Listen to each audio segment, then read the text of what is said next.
తాకట్లో ఉన్న మీ బంగారాన్ని విడిపించి ఆ రోజు ఆన్లైన్ రేటుకి కొంటాం. Sharma gold company. నమస్కారం, వెల్కమ్ టు సుమన్ టీవీ. నేను గీతాంజలి.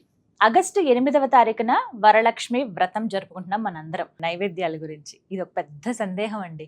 అసలు ఎటువంటి నైవేద్యాలు, ఎన్ని రకాల నైవేద్యాలు అమ్మవారికి సమర్పించాలి, లెక్క ఉంటుందా లేకపోతే మా శక్తి కొలదీనా, ఖచ్చితంగా అన్ని చేయకపోయినా ఈ ఒక్కటైనా చేయండి, అలా ఏమైనా ఉన్నాయా? అసలు అమ్మవారికి సంబంధించినటువంటిది నైవేద్యాలలో చెప్పబడినటువంటిది పులిహోర, దధ్యోజనము, తర్వాత బెల్లం పాయసము, పులగము మరియు ఆవు పాలతో చేసినటువంటి పాయసం.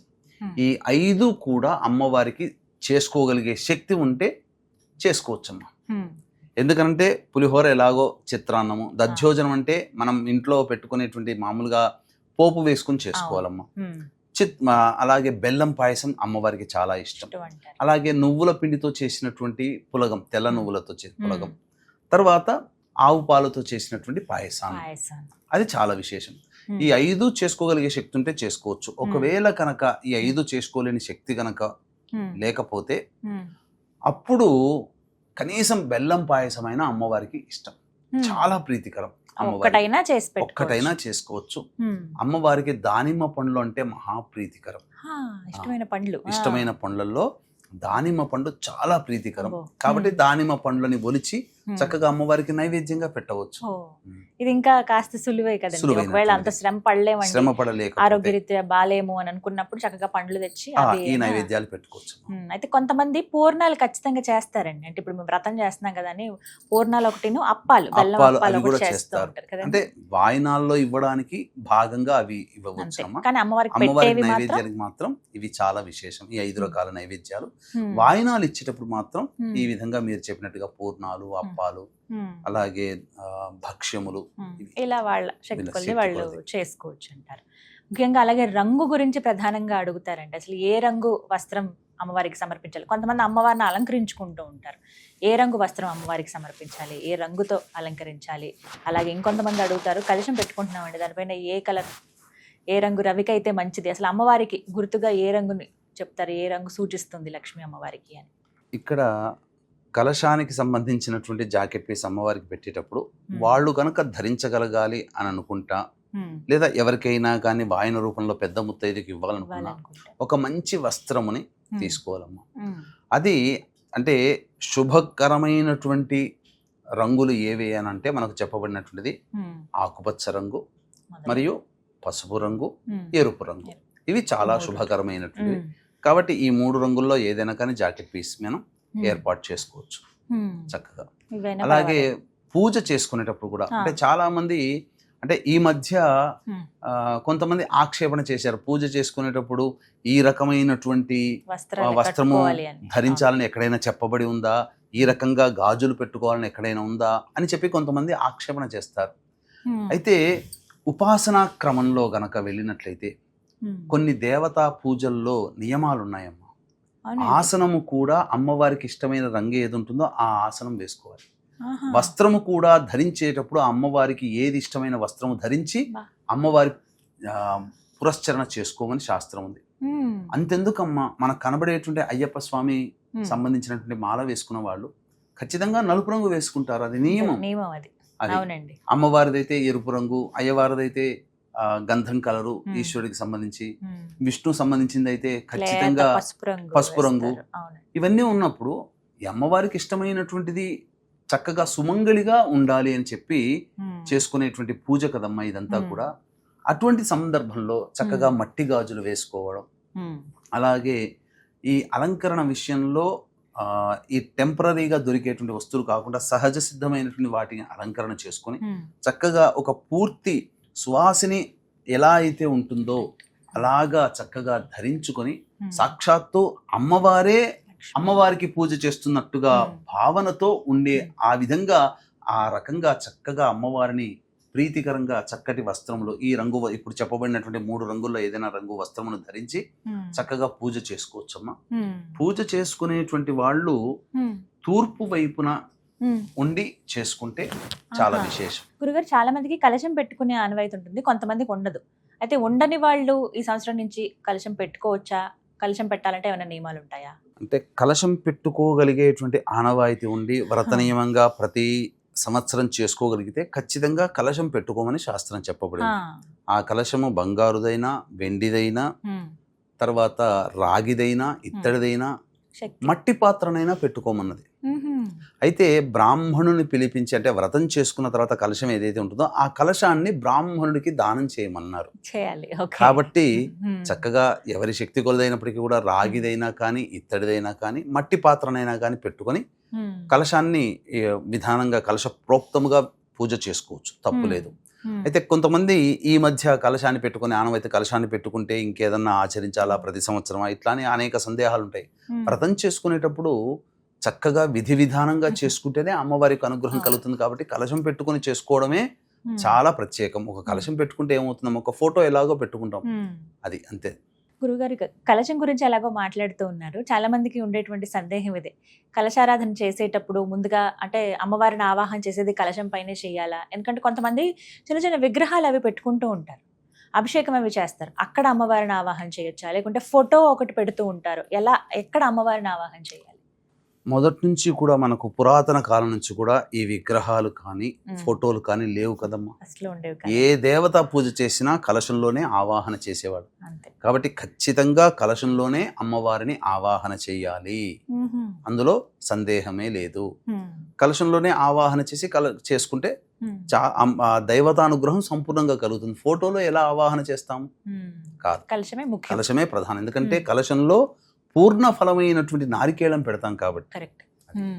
ఎలా ఆవాహన చేయాలండి? అసలు కలశాన్ని ఎలాగా మనం తయారు చేసుకోవాలి? ముందుగా నీళ్లు పోయాలా, బియ్యమా? అంటే కొంతమంది ఆచారం ప్రకారం బియ్యం పోస్తారు, కొన్ని చోట్ల శుద్ధమైన జలం పోస్తారు. ఏది చేసినా ఉపయుక్తమే, రెండు కూడా అనుసరణీయమే.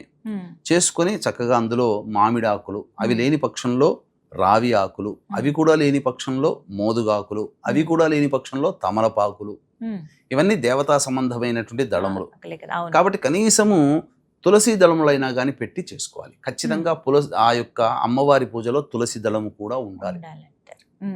ఆ కలశంలో పెట్టి చక్కగా కొబ్బరికాయని పెట్టిన తర్వాత కొబ్బరికాయ మీద జాకెట్ పీస్ పెట్టడం. కొంతమంది కొబ్బరికాయని ఇలా నిలబెడతారు, కొంతమంది కర్ణాటక, మలయాళం ఆ ప్రాంతంలో, తమిళనాడు ప్రాంతంలో కొబ్బరికాయని ఇలా పడుకున్నట్టుగా పెడతారు, దాని మీద జాకెట్ పీస్ పెడతారు. ఎలాగైనా చేసుకోవచ్చు. కలశాన్ని ఆవాహన చేసేటప్పుడు ముఖ్యంగా అమ్మవారి యొక్క ఆవాహన ప్రధానం. ఇక్కడ కొన్ని నియమాలు ఇక్కడ వీక్షించేటువంటి మహిళా ప్రేక్షకులు గమనించాల్సింది ఏంటంటే, పుస్తకాన్ని పట్టుకుంటున్నారమ్మా, అందులో ఒక లోపం ఉంటుంది. ఏంటండి? ఆవాహన కార్యక్రమం అయితే చక్కగా అందులో ఉంటుంది, కానీ ప్రాణప్రతిష్ఠ ఉండట్లేదమ్మా.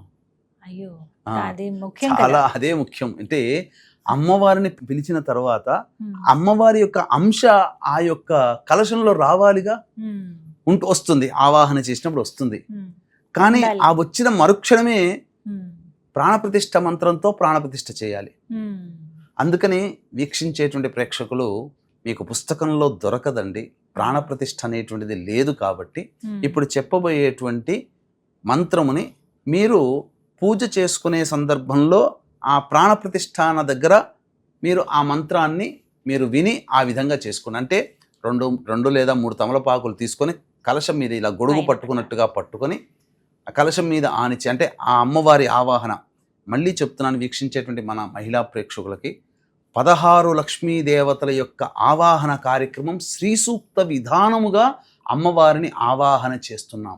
ఆ వీడియో వస్తుంది, చక్కగా చూడండి ఆ వీడియోని. అప్పుడు ఆ ఆవాహన అయిన తర్వాత అప్పుడు ప్రాణప్రతిష్ఠ అనగానే అలా 2 తమలపాకులు ఇలా పట్టుకొని ఆ కలశం మీద కొబ్బరికాయ మీద ఆనిచ్చి మనస్సులో ఈ మంత్రం వచ్చేటప్పుడు ఇప్పుడు చెప్పబోయే మంత్రాన్ని మీరు అప్పుడు ఆన్ చేసుకొని పెట్టుకోండి. ఓం అసనీతే పునరస్మా సుచక్షు పునః ప్రాణమిహనో దేహి భోగం జోక్పస్యేమ సూర్యముచ్చరన్ తమనుమతే మృళయా ఆనః స్వస్తి అమృతం వైహి ప్రాణ అమృతమాపహ ప్రాణ నేవయధాస్థానముపహ్వయతే శ్రీ వరలక్ష్మీదేవతాయై నమః ప్రాణప్రతిష్ఠ సుముహూర్తో అస్తు. ఇలా ఈ మంత్రముతో అమ్మవారి ప్రాణప్రతిష్ఠ చేసుకోవాలి. తదనంతరం అమ్మవారికి షోడశోపచార విధానంగా ఆ పుస్తకంలో ఉన్నట్టుగా చక్కగా చేసుకోవచ్చు. ఇదే సందేహం చాలా మందికి, అంటే కొన్ని మిస్ అయిపోతూ ఉంటాము, తర్వాత అనిపిస్తుంది అయ్యో పూర్తిగా చేసుకుందాం అంటే చేసుకోలేకపోయామే. ఇది ఒక్కటి మాత్రం ఇది వీళ్ళు సేవ్ చేసుకుని పెట్టుకుంటే చక్కగా ఆ సమయంలో చేసుకోవచ్చు, ఆ టైంలో ప్లే చేసుకుంటే చాలంటారు. అలాగే కలశం తర్వాత ఏం చేయాలి అనేది ఒక పెద్ద ప్రశ్న అండి. అసలు కదిపే విషయం మాట్లాడదాం గురువు గారు. అంటే ఏ రోజున కదిలించాలి? ఎందుకంటే శుక్రవారం ఆ రోజు కదిలించలేము అమ్మవారి కాబట్టి. తర్వాత పౌర్ణమి కదండి, ఆ రోజు కూడా వద్దా అని కొంతమంది అడిగారు ఈ ప్రశ్న. మరి ఏ రోజున కలశాన్ని కదపాలి వ్రతం అయ్యాక? ఈ సంవత్సరం పౌర్ణమితో కూడుకున్నటువంటి వరలక్ష్మి వ్రతం వచ్చింది కాబట్టి ఈ సందేహం వచ్చింది, కానీ ఇంతకు ముందు జరిగిన వరలక్ష్మి వ్రతాలన్నీ పౌర్ణమితో రాలేదు కదా. రాలేదు కాబట్టి తర్వాత రోజు చేసేవాళ్ళు. చక్కగా ఈ సంవత్సరం గొప్ప విశేషం ఏంటంటే అమ్మవారిని రెండు కాలాలలో 2 రోజులలో పౌర్ణమితో కూడుకున్నటువంటి విధానంగా చేసుకునే అవకాశం కలుగుతుంది. ఉదయం పూట చేసుకున్నటువంటి వాళ్ళు ఎలాగో శుక్రవారం కాబట్టి అమ్మవారిని కదపకూడదు. తెల్లారి శనివారం చక్కగా ఈ సంబంధించినటువంటి దుర్ముహూర్తం 7:52 వరకు ఉంటుంది. దుర్ముహూర్తం అయిపోయిన తర్వాత మళ్ళీ కాలకృత్యాదులన్నీ తీర్చుకొని చక్కగా మళ్ళీ నిన్నటి రోజు అనగా వరలక్ష్మి వ్రతం రోజున షోడశ ఉపచారాలతో చేసుకున్నాం.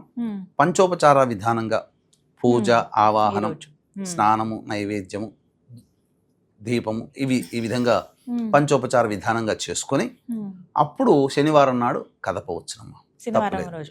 ఉదయం కూడా పూజ చేసుకుని 7:52 తర్వాత పూజ చేసుకొని నైవేద్యం పెట్టాలి. ఏదైనా ఒక నైవేద్యం, పండు కానీ ఫలము కానీ ఏదైనా కానీ, లేదా ఇంట్లో చేసినటువంటి పౌర్ణమి రోజు ఎలాగో పాయసం చేస్తాం కదా, పాయసం చేసి కదపండి, తప్పేముంది, ఆ రోజు చేసుకోవచ్చు. పౌర్ణమి అనేటువంటి సందేహము పెట్టుకోకండి. పౌర్ణమి వచ్చింది ఇంకా విశేషం, పౌర్ణమి రోజున కూడా లక్ష్మీ అమ్మవారిని పూజ చేసుకుంటున్నామని ఆ విధంగా చేసుకోవచ్చు. కలశం ఎలాగో శనివారం కదిపేయచ్చు అని చెప్పారు. ఆ రోజు కూడా పౌర్ణమి టైంలో ఉదయం పూట మళ్ళీ పూజ చేసుకుని కలశం పైన పెట్టినటువంటి కొబ్బరికాయ కానీ, పైన ఉన్నటువంటి ఆ రవిక కానీ, అలాగే ఆ చెంబులో నీళ్లు కానీ ఏం చేయాలండి? వీటన్నిటి గురించి విడివిడిగా తెలియచేయండి. ఇక కలశంలో పెట్టబడినటువంటి కొబ్బరికాయ, రవిక బట్ట, అలాగే చాలామంది కలశంలో నీళ్లు పోసుకొని పూజ చేస్తారు, కొంతమంది బియ్యం పోసుకుంటారు. కాబట్టి ఈ కొబ్బరికాయని సాధారణంగా ఇంట్లో పూజలో అయిపోయిన తర్వాత కొట్టుకొని బెల్లం పాయసం, అలాగో ఆ బియ్యం ఉంటుంది కాబట్టి ఆ బియ్యంతో బెల్లం పాయసము, ఆ కొబ్బరికాయ తురుముతో అభిషేకం చేసుకొని ఆ బెల్లం పాయసం చేసి అమ్మవారికి నివేదన చేసుకోవచ్చు. ఇంట్లో అందరూ భుజించవచ్చు. రవిక బట్ట ఎవరికైనా మంచి ముత్తైదుకి ఇవ్వాలని అనుకుంటే ఆ ముత్తైదుకి ఇవ్వవచ్చు, లేదు తాను ధరించవచ్చు. ఇక సాధారణంగా నీరు పెట్టుకునే ఆచారం ఉన్నట్టుంటే ఆ నీటితో అయిన తర్వాత చక్కగా ఇల్లంతా చిలకరించుకోవచ్చు.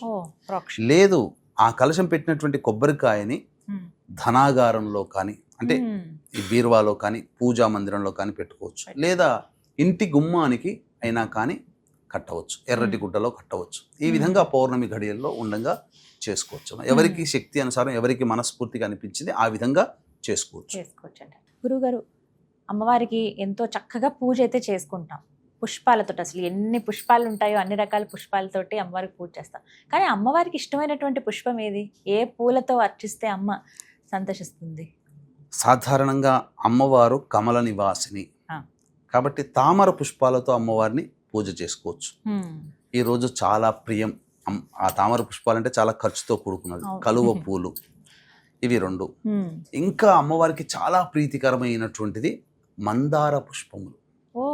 మందార పుష్పములతో అంటే అమ్మవారు చాలా ఇష్టం.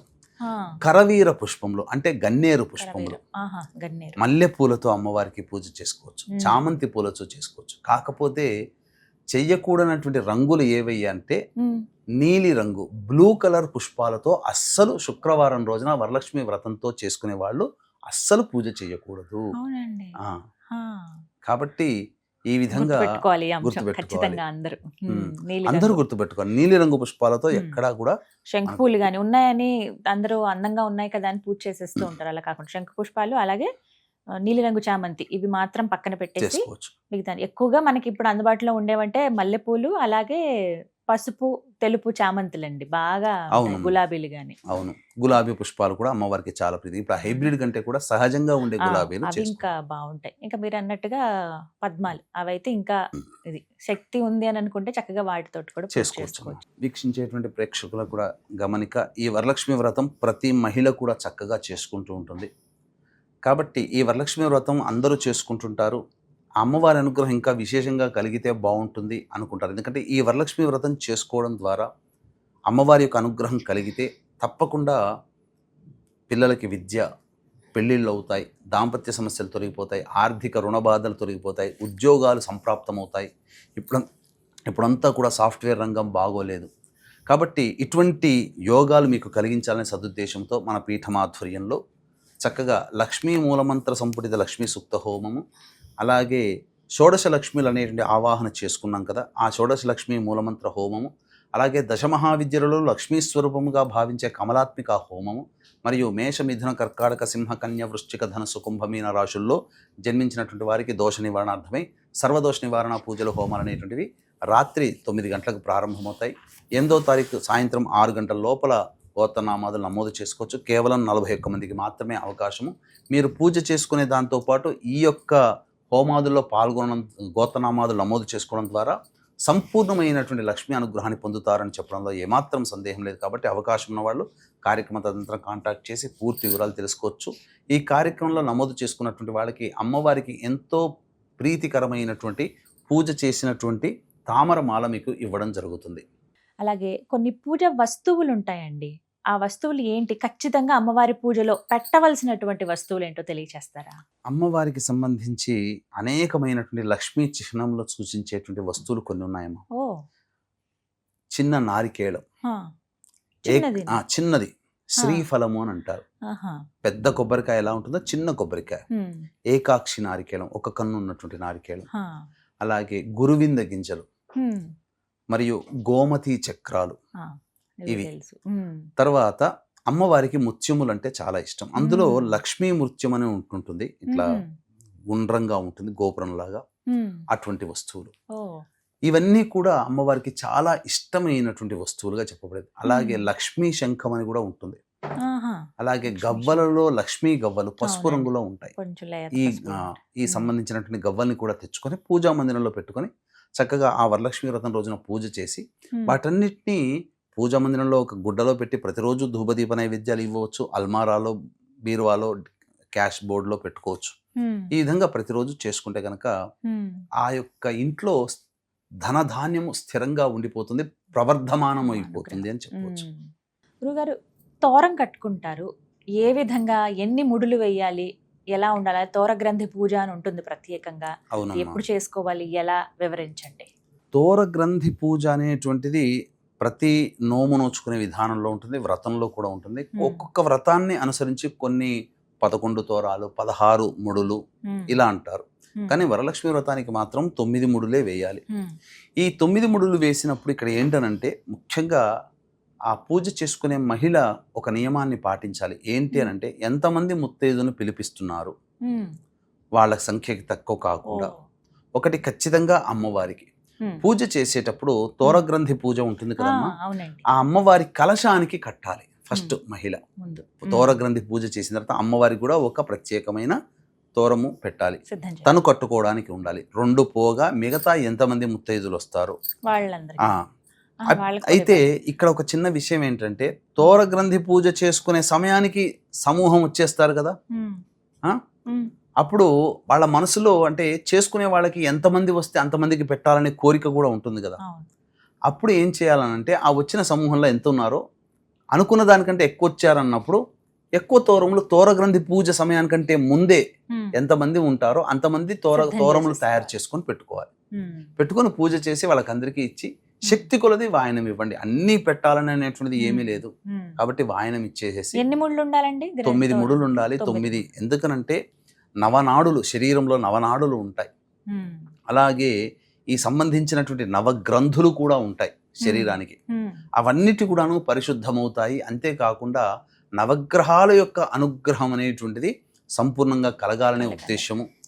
అంతేకాకుండా 9 అనే సంఖ్యతో మన జీవితం అన్ని వేళల్లో ముడిపడి ఉంటుంది. కాబట్టి నవనాథులు ఇలా చెప్పుకుంటే 9 అనే సంఖ్యతో మనకు చాలా ముడిపడి ఉంటుంది. కాబట్టి ఆ సందర్భంగా 9 ముడులు అనేటువంటివి వేసి చక్కగా, చాలా మంది చేసే తప్పేంటంటే, మగవాళ్ళైతే కుడి చెయ్యి, ఆడవాళ్ళైతే ఎడమ చెయ్యి అని చెప్పి సాధారణంగా వాడుకోరు. కానీ ఆ యొక్క తోరగ్రంథి శ్లోకంలో కూడా దక్షిణ హస్తే అని ఉన్నది, అంటే కుడి చేతికే కట్టుకోవాలి. అయితే చాలా మంది చేసే తప్పేందంటే పూజ చేసుకున్నాం కదా, ఇంకా అయిపోయింది, ఇంకా దీంతో మనకేం సంబంధం, పూజ అయిపోయింది, వాయనం ఇచ్చేసేసాం అని అనుకుంటుంటారు. కానీ దాన్ని విడవకూడదు. ఆ రోజంతా కూడా, రాత్రంతా కూడా ఉండాలి. ఆ రోజంతా కూడా స్త్రీలు భూషయనం చేస్తే చాలా విశేషం. ఆ వరలక్ష్మి వ్రతం చేసుకున్నటువంటి రోజున దాంపత్యం అస్సలు పనికిరాదు. తెల్లవారి లేచి ఆ విధంగా పూజ చేసుకొని, అమ్మవారి పూజ చేసుకొని, అమ్మవారిని కదిపించి తోరం తీసేయవచ్చు, తప్పలేదు. అక్కడ వరకు అది తోరం కూడా చాలా ముఖ్యం కదండి. అంటే అమ్మవారి శక్తి అంతా కూడా అందులో నిక్షిప్తమై ఉంటుంది. కాబట్టి 9 ముడులు 9 విధంగా చేసుకోవచ్చు. అలాగే వాయనం అసలు ఎలా ఇవ్వాలి? చిన్నపిల్లలకి, పెళ్లి కాని వాళ్ళకి కూడా వాయనం ఇవ్వచ్చా? అంటే ముత్తైదువులకి వాయనం ఇవ్వమని మనకు చెప్పబడి ఉంది. కాబట్టి ప్రధానంగా వాయనం ఇచ్చేటువంటి విధానంలో చాలా మంది చేసేటువంటి తప్పేంటంటేనమ్మా, పండు వాయనం ఇస్తారు. వివాహం కాని అమ్మాయిలకి, బాలికలకి పండ్లు ఇస్తారు. ఇచ్చేటప్పుడు తొడిమ మన వైపు ఉండాలి, చివరన అవతల వైపు వాళ్ళకు ఉండాలి. తమలపాకులు కూడా పెట్టే విధానం ఒకటి ఉంటుందమ్మా. ఆ తొడిమలు మన వైపున ఉండాలి, ఈనెలు అటువైపు ఉండాలి, కింద ఇచ్చే వాళ్ళ వైపు తొడిమలు ఉండాలి. అదే విధంగా తొడిమలు కూడా ఉండాలి. పట్టుకొని అందులో ఆ సంబంధించినటువంటి వాయనం ఇచ్చేటువంటి సందర్భంలో చేసుకున్నటువంటి విధంగా పూర్ణాలు కానీ, భక్ష్యములు కానీ, అలాగే సుగంధ ద్రవ్యములు అనేటువంటివి ఇవ్వాలి. అంటే జాజికాయ, జాపత్రి, యాలకులు, లవంగాలు, పచ్చ కర్పూరము, ఇవి సుగంధ ద్రవ్యాలు.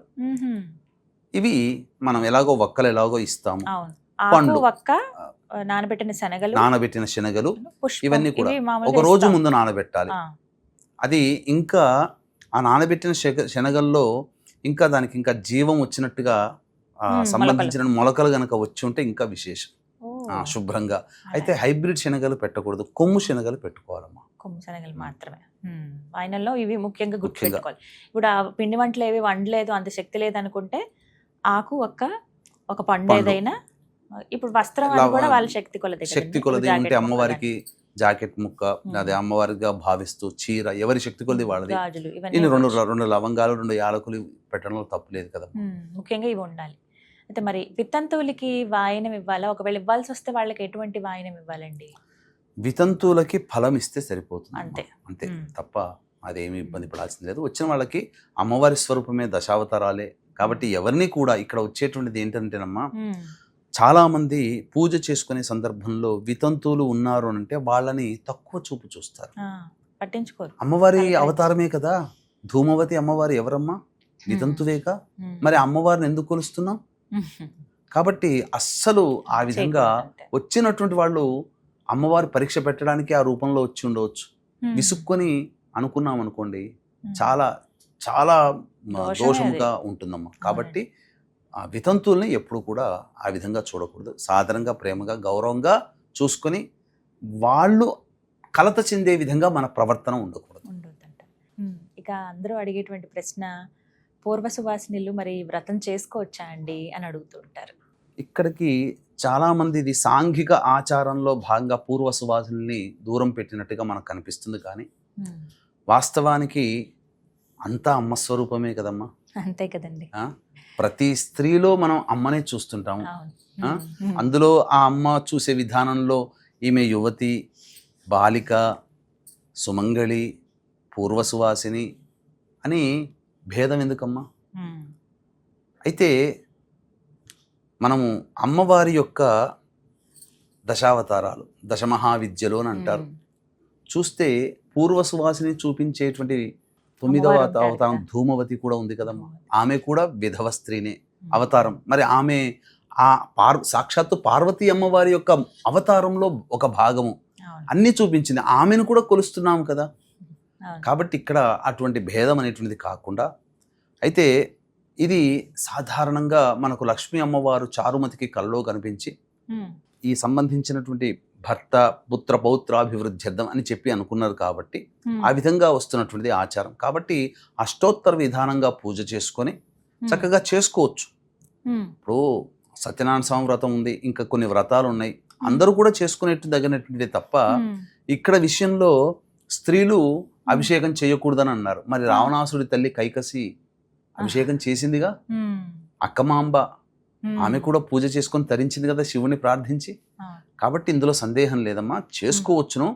కాకపోతే వాయనం ఇచ్చేటువంటి సందర్భంలో ఈ యొక్క సంబంధించినటువంటి వాటికి చాలా మంది ఆక్షేపణ చేస్తారు. వాళ్ళు ఎలా ఇస్తారు, వాళ్ళ చేతి నుంచి మేము ఎలా తీసుకున్న సుమంగళి కాదు కదా. అట్లాంటప్పుడు చేసుకున్న తర్వాత ఇప్పుడు చిన్నతనంలో భర్త పోతారు, అందరూ చేసుకోవాలని ఉంటుంది. మరి అష్టోత్తర విధానంగా పూజ చేసుకుని వాయనం ఇవ్వదలిస్తే అమ్మవారి దగ్గర పెట్టి అమ్మవారి ఇస్తున్నట్టుగా తీసుకోమని, అంతకన్నా ఇంకా భాగ్యం ఏం కావాలమ్మా. ఆమె చేతుల నుంచి కాకుండా అమ్మవారి మంటపం ఏదైతే పూజ చేసుకుంటామో ఆమె దగ్గర పెట్టేసి వచ్చిన వాళ్ళు తీసుకోవచ్చు, తప్పేమీ లేదు. చక్కగా చేసుకోవచ్చు. అంటే వరలక్ష్మి వ్రతం సంపూర్ణముగా అనేది కాకుండా అష్టోత్తర విధానముగా పూజ చేసుకొని చేసుకోవచ్చు అమ్మా, తప్పలేదు. అంతేకాకుండా మరి ఒక విశేషం, ఇక్కడ ఈ జన్మలో ఈ విధమైనటువంటి ఇబ్బంది కలిగింది కాబట్టి ఈ జన్మలలో దీర్ఘ సుమంగళిగా ఉన్నాము అని చెప్పి చాలామంది అనుకుంటుంటారు. వాళ్ళందరూ కూడా గత జన్మలలో గణేశ వ్రతాన్ని ఆచరించినటువంటి కారణం చేత వాళ్ళకి ఈ జన్మల్లో సంబంధించినటువంటి వైధవ్య యోగం కలగలేదు. వైధవ్య యోగం కలిగింది అని అంటే గత జన్మల్లో గణేశ వ్రతం చేయలేదు కాబట్టి పూర్వ సువాసనలు ఎప్పుడైనా కానీ మళ్ళీ భవిష్యత్తు జన్మలలో కూడా ఇటువంటిది రాకుండా ఉండాలి అనుకున్నప్పుడు ఖచ్చితంగా సంకష్టహర చతుర్థి వ్రతాన్ని 5 నెలలు పాటించండి, మీకు ఇంకా తిరుగుండదు. మొత్తంగా మాకున్నటువంటి సందేహాలన్నీ కూడా నివృత్తి చేశారండి. ఇవి అందరికీ ఉండేటువంటివే, ఒకటికి మించి ఒకటి. ఇంకా ఏమైనా ఉన్నా వాళ్ళు కామెంట్ రూపంలో తెలియజేస్తారు, మళ్ళీ మేము ముందుంచుతాను. దాదాపుగా వరలక్ష్మి వ్రతానికి సంబంధించినటువంటి అన్ని సందేహాలకి ఒకే వీడియోలో సమాధానం అందించారు గురువుగారు. సంతోషం అండి, ధన్యవాదాలు. సర్వం శ్రీ ఉమామహేశ్వర పరబ్రహ్మార్పణమస్తు.